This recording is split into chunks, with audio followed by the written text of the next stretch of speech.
So ditong banda na nga pala mga boss mo ay napawilding na nga tuloy yung bossing natin dito. Kaya nga ito nga pala yung motor na Rakal 125 mga bossing ko or 110 ba ata to. Tapos i-convert nga pala natin to ng RH 125 P-Rings. Sigurado talaga ako mga bossing ko na mabalaw talaga tayo sa papag-wielding dito at saka sa diskarte natin dito sa lagayan ng mga tornilyo dito sa bagong cover natin. This week I spent 10 on my feet. Yeah, I be so high, I forget to eat. I be so high, I forget to sleep. Yeah, I be so high, I'm so ready. Ngayong araw pala mga boss amo ay sasamahan nyo pala ako dahil for today's video mga bossing ko ay unbox natin yung dumating na tropa natin na parcel mga bossing ko ng ating pinsan dito. Dahil ito nga pala yung parcel mga bossing ko na kung saan talaga na order niya dito sa TikTok mga bossing ko or sa Shopee. At siyempre wala na tayong pakialam mga bossing ko kung saan niya to na order, kung TikTok ba o Shopee. Ang importante mga bossing ko dumating yung ating parcel dito na kumpleto. Kisa naman alam natin kung saan in order tapos pag dumating naging bato pa yung order natin. Gago!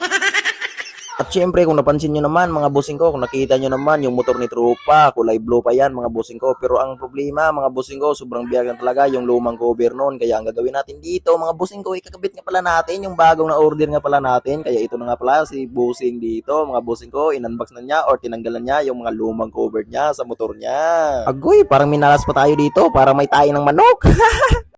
Oh my God! Gago!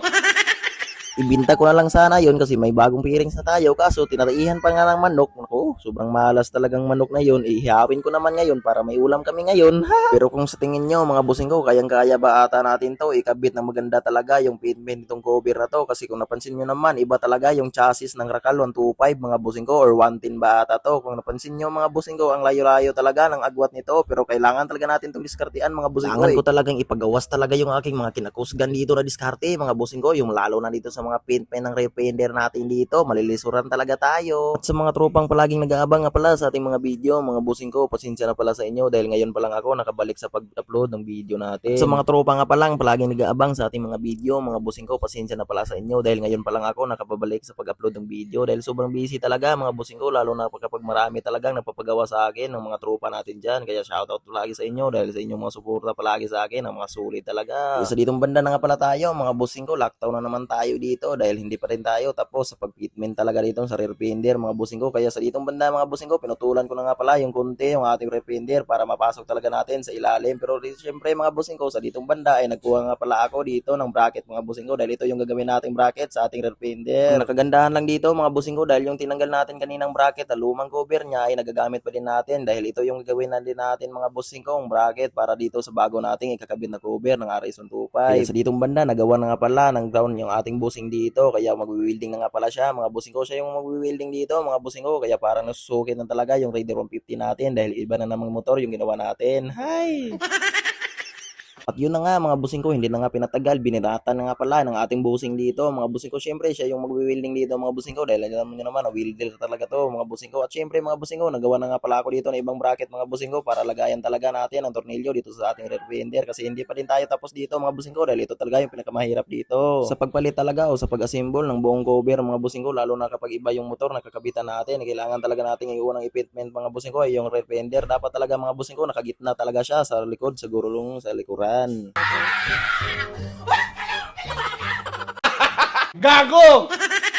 At nakailang tanggal kabit na nga pala ako dito mga bossing ko pero hindi pa rin natin nakuha yung magandang pinpin talaga dito. Pero sana mga bossing ko makuha na talaga natin yung pinpin dito dahil nga sumayad talaga yung ating side cover kaya nagtabas na nga pala tuloy ako dito ng konti mga bossing ko. At syempre dito na rin tayo sa tornilyo mga bossing ko. Bali magwi-welding na nga pala tayo ng konti dito para may lagayan na talaga tayo ng tornilyo. At syempre i-welding muna natin ng konti mga bossing ko bago natin alasin yung side cover natin. At syempre ito na nga yung kinalabasan mga bossing ko. Nagawa na din tayo ng bracket dito. Kung napansin nyo maganda talaga yung bracket na ginawa natin dito dahil lumang tornilyo na kinalawang pa. Kaya napabilib tuloy si Boss Pearson sa atin dito mga bossing ko sa ating mga galawan dito. Kaya nagduyan-duyan na lang ako dito mga bossing ko dahil sobrang kapoy talaga dito. Gago! Kaya habang nagwi-welding yung pinsan natin dito mga bossing ko, hindi niya na malaya na sumiga pala kaya binubuan niya pala ng tubig. Oh my God! Pero okay lang yan mga bossing ko. Ang importante hindi nasunog yung motor niya dahil imbis papugiin natin, naging sunog pa. Mother gastos na naman sana. Guys, kunting tiis na lang talaga mga boss amo. Makita na talaga natin kung ano talaga yung tindig nitong ginawa nating RS125 na galing Sarkal 110 mga bossing ko. At napabilib tuloy ulit si Boss Pearson natin dito mga bossing ko dahil nakita niya yung mga diskartehan natin dito. Okay, sa wakas malapit isang araw natin ginawa mga bossing ko pero matapos na talaga natin to dahil ito na nga pala yung last bracket na ginawa natin para sa ating leg shield mga bossing ko. At syempre ang kulang na lang dito mga bossing ko ay itong batok pero parang may kunti tatabasin din tayo dito kasi hindi naman kasya ito. Hindi din kasi nating tabasan or putulan yung ating batok cover dito mga bossing ko dahil mag-iba talaga yung chassis ng Rakal at saka yung RS125 mga bossing ko. Kung napansin nyo naman ito nasalpak na nga pala natin to mga bossing ko. Napakapugi talaga, napakamimis talaga lalo na yung nagginawa dito, napakamimis. Dahil nga mimis na nga pala yung kinalabasan ng kinabitan natin ng cover ng RS125, aba hindi din tayo pahuli mga bossing ko, kakabitan din natin to ng decals para mukhang RS talaga. RS125 yung buong kaha pero Rakal yung makina, pero yung may-ari Honda. Tapos na yung RS natin na project. RS 250cc. At dahil tapos na, kita-kits sa next video.